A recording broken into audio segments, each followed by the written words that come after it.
विमल पोलो जुबा केसरी, हर पल मनाओ केसरी त्योहार। खूब बारिश हो रही और जगह जगह सड़कों पर पानी लग गया है और अभी भी बारिश लगातार हो रही, लेकिन राहुल गांधी ने वोट चोरी का आरोप लगाकर इलेक्शन कमीशन पर देश की सियासत को बहुत गर्म कर दिया है, तापमान बढ़ा दिया है।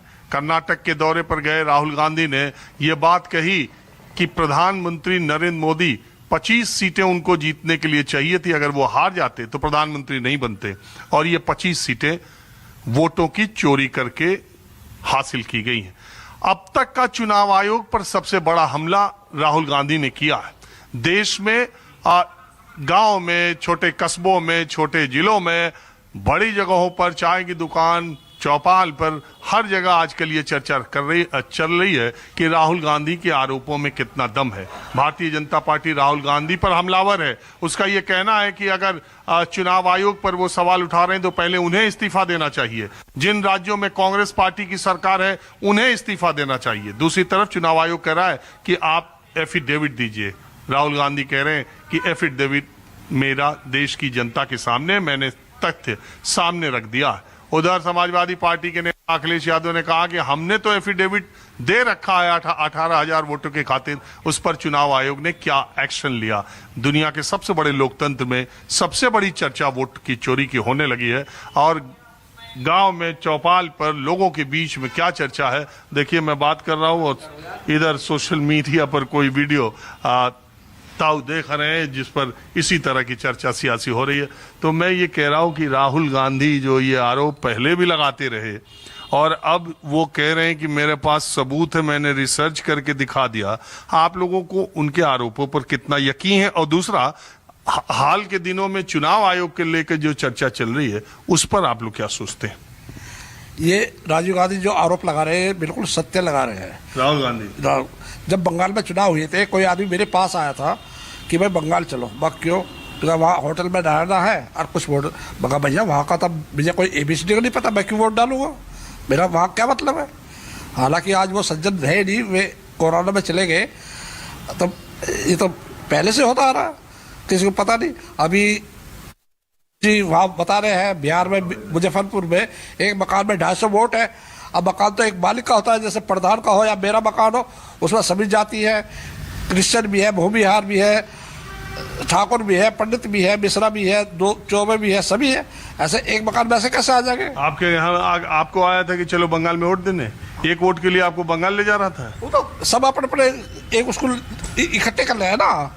तो ये कैसे माना जाए कि वो बीजेपी का था कि टीएमसी का था? वो सुरेश जी थे ना, ये हाँ वो आए। मैं बिल्कुल नहीं जाऊंगा वहाँ, तो मारपीट होगी तो मैं कहाँ को भागूंगा।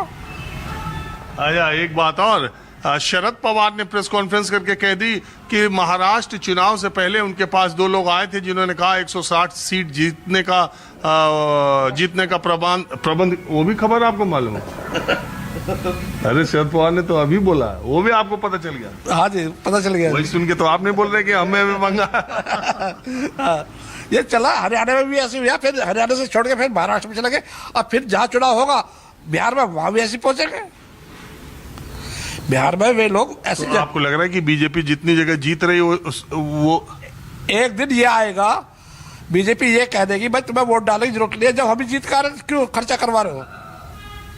चुनाव कैंसिल हो जाएगा, फिर तो लोकतंत्र खत्म हो जाएगा। आपको एक वो बताता हूँ, श्री राजगोपालाचार्य भारत के गवर्नर बने, गवर्नर जनरल।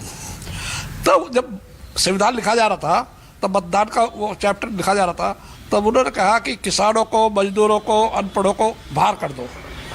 तो महात्मा गांधी ने कहा क्यों? उनको ज्ञान नहीं है। उन्होंने एक क्वेश्चन करा कि आप मुझे बताइए 1 एकड़ में आप कितने बीज गिरते हो गेहूं का?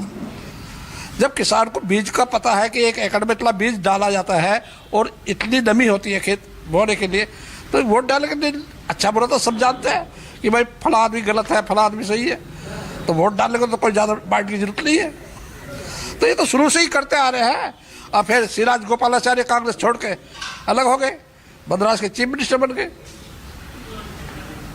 ये तो शुरू से ही किसी तरह से ये आ रहे थे कि वोट कुछ लोगों के उस पर है, यानी जिसकी सरकार आप कह रहे हो उसका हाँ प्रेजेंट का यही है। प्रेजेंट का कि पीछे जो कांग्रेस की सरकार थी उसके जमाने उसमें नहीं था, वो बहुत साफ सुथरी थी। उसमें तो घर घर जाकर वोट बनाते थे।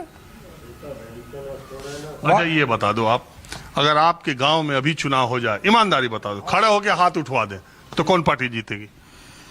पार्टी ये तो हमारे यहाँ से तो बराबर वोट जा रही है, बीजेपी को भी है, उसको भी, एनडीए को, वो इंडिया को भी, दोनों को बराबर जा रही है।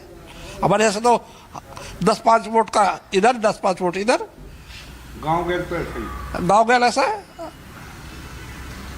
अच्छा अब कुछ डरियाए बोल देंगे, मैं बोल दूंगा कल को मेरे मकान में उल्टे चल जाएगा, मगर हाँ जी मैं बीजेपी का हूँ।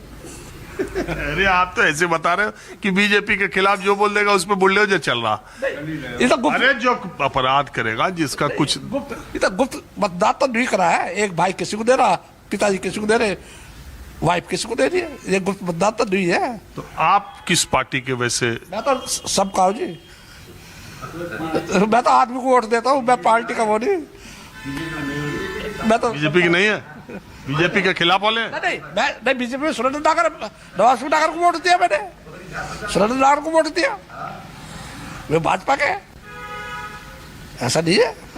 मैं तो व्यक्ति को वोट देता, पर जिसके सिद्धांत, लेकिन आप ये माने बताइए, नहीं जो सिद्धांत है मैं उसको कह रहा हूँ। नहीं मेरी बात बताइए, 2024 का लोकसभा चुनाव हुआ तो क्या उस समय देश, प्रधानमंत्री जैसा राहुल गांधी कह रहे हैं कि देश का मूड तो ऐसा था, अगर वो खेल नहीं करते 25 सीट नहीं पाते, तो क्या देश का मूड ऐसा था या प्रधानमंत्री के आगे कौन दिखाई दे रहा था? कोई तो दिखा नहीं। बस जब चुनाव होने के बाद किसी को पता नहीं होता मनमोहन सिंह कैसे आ गए, नरसिंह राव कैसे आ गए, कोई वो नहीं था चेहरा।